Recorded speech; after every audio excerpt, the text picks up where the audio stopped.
Benvinguts a la parròquia de Sant Pere d'Octavià. Que bé que ja ens puguem tornar a trobar i poder celebrar la fe junts. Però mireu, el monestir ha de ser un lloc segur, un lloc en el qual no pugui haver-hi contagis. I per això ara us explicarem el que hem pensat per fer del monestir un lloc acollidor i segur. La placeta del davant de l'església ha de ser un lloc de pas. Un passadís en el que no ens hauríem de parar per parlar i saludar-nos. Si ho fem així, evitarem aglomeracions. Quan arribis a l'església, no oblidis portar la teva mascareta ni rentar-te les mans amb el gel sanitari. A l'entrada de l'església, un voluntari anirà comptant les persones que hi entren. D'aquesta manera ens assegurarem que no s'ultrapassa l'aforament permès en cada fase. El grup de persones encarregades del servei d'ordre ens ajudaran en tot moment. Quan entrem a l'església, ens indicaran on podem trobar seients disponibles, començant sempre pels bancs del davant. Els llocs on ens podem asseure estan indicats en el banc amb un gomet de color daurat. En el moment de la comunió, els voluntaris del servei d'ordre ens aniran donant pas per incorporar-nos a la fila. D'aquesta manera, assegurarem sempre la distància de seguretat.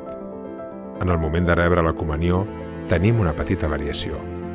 Quan arribis davant del ministre que et doni la comunió, abaixa't la mascareta i combrega la mà davant d'ell. Recorda que no et dirà el cos de Crist ni has de respondre amén.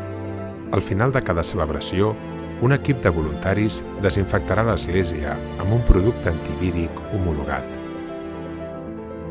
Algunes misses del diumenge són molt concorregudes al monestir i podem arribar a 3/4 parts de l'aforament. Actualment, només podem acollir 1/3 de l'aforament en la fase 1 i un 50% en les fases 2 i 3. Per tal de redistribuir-nos intel·ligentment entre les diferents misses, caldrà reservar una missa a través del formulari que trobaràs al web de la parròquia. Aquesta és la missa a la que sempre hauràs d'anar fins que tornem a la normalitat.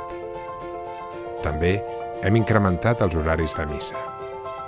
Podem continuar pregant davant de les imatges de la parròquia, però sense tocar-les ni besar-les.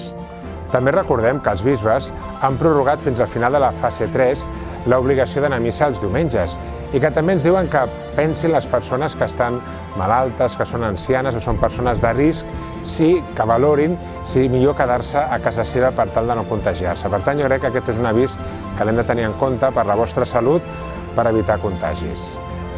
A partir de la fase 1, les confessions tindran un ampli horari i es faran totes a la casa abacial, sempre amb mascareta i respectant la distància de seguretat.